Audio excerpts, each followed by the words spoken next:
अस्सलाम वालेकुम दोस्तों, मैं पंहिंजो डायरेक्टर जावेद अली सुमरो ऐं मुंहिंजो उस्ताद गॾु मूंसां वेठो आहे तारिक कोरे जो टीके उर्फ़ ऐं ज़बरदस्त उस्ताद हिकु पाकिस्तानी फिल्म जेकी आहे उहा शूट करे रहिया आहिनि, जापानीज़ कनेक्शन। उस्ताद पाण अॼु जापान वञी रहियो आहे। शिकिल में भी जापानी थी पियो लॻा न ॾिस। हा न कीअं आहियो दोस्तो? ठीकु आहियो? ख़ुशि आहियो? मज़े में आहियो?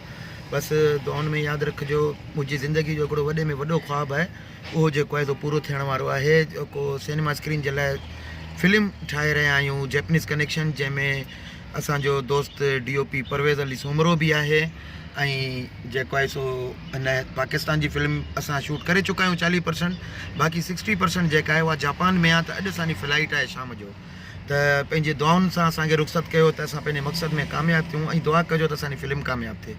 Thank you so much. ऐं असांजो DOP परवेज़ सुमरो। बस दोस्तों दुआऊं कजो ऐं खैर सां वञूं, खैर सां अचूं। ऐं इहो असांजो मतिलबु माना फस्ट असांजो कमु इहो आहे बॉलीवुड जे लाइ या फिल्म जे लाइ।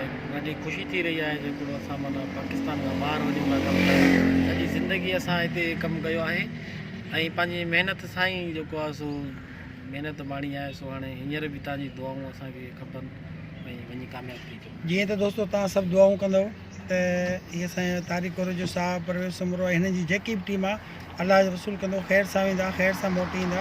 अलाह पाण फिल्म खे वॾी हयात ईंदो, अलाह कंदो हीअ तमामु ख़ुशि थींदा ऐं कामयाबु थी ईंदा, बहितरीन तरीक़े सां कामयाबु थी ईंदा। ऐं छो जो उस्ताद तारिक त असांजो उस्ताद आहे, परवेज़ खे असांखे उस्ताद ई माना असांखे सुञाणप, असांजो नालो कमु काफ़ी असां हिन खां ई सिखिया आहियूं। जेकी ॻाल्हि कई वञे त न, इंसान जी पंहिंजी महिनत बि हूंदी आहे, तॾहिं जेको आहे सो उहो पोइ पंहिंजे सीनियर सां हर वक़्तु गॾु हूंदो आहे। त जीअं त तव्हां ॿई भाइर मूंसां शुरू खां गॾु आहियो, बिल्कुलु तक़रीबन जेको आहे सो 12-13-14 साल त थी विया आहिनि। जी जी बिल्कुलु। ऐं इन्हनि में बि अलाह जो शुक्र आहे त तव्हांजी महिनत सां, हिकिड़ो टीम वर्क सां असां हमेशह सुठो कमु ॾिनो आहे ऐं आईंदा बि ॾींदासीं। ऐं हींअर बि जॾहिं लॉलीवुड जे लाइ जॾहिं मूंखे टीम जे लाइ सिलेक्शन लाइ चयो वियो, त मां पंहिंजो जेको आहे सो ड्रोन वग़ैरह जे लाइ ऐं कुझु DOP जे कम जे लाइ मां परवेज़ जो नालो सजेस्ट कयो। ऐं परवेज़ हिन महिल उनजो हिकु तमामु महिनती ऐं जंहिंखे चइजे ऐं माना लॉलीवुड ताईं जेको आहे सो लॉलीवुड जी कास्ट ताईं परवेज़ सुमरो ऐं तारिक कोरे जो नालो अलाह सां ई कयो आहे ऐं असांजी महिनत कयो आहे। बसि पोइ इंशाल्लाह महिनत आहे त महिनत त चोर जी बि ज़ाया न वेंदी आहे। असां त दिलि सां महिनत था कयूं, अलाह कंदो त असांखे कामयाबी मिलंदी। बिल्कुलु बिल्कुलु। जंहिंमें विलन मां बि हुउसि, पर उस्ताद चांस ॾिनो मूंखे। नेक्स्ट फिल्म में ज़रूरु उस्ताद इंशाल्लाह असांजी अगली फिल्म जेका हिन खां पोइ असां करण जो इरादो रखूं था, उहा हूंदी थर जी लाइफ ते 2 घूंट ज़िंदगी, उर्दू सिनेमा जी मूवी हूंदी।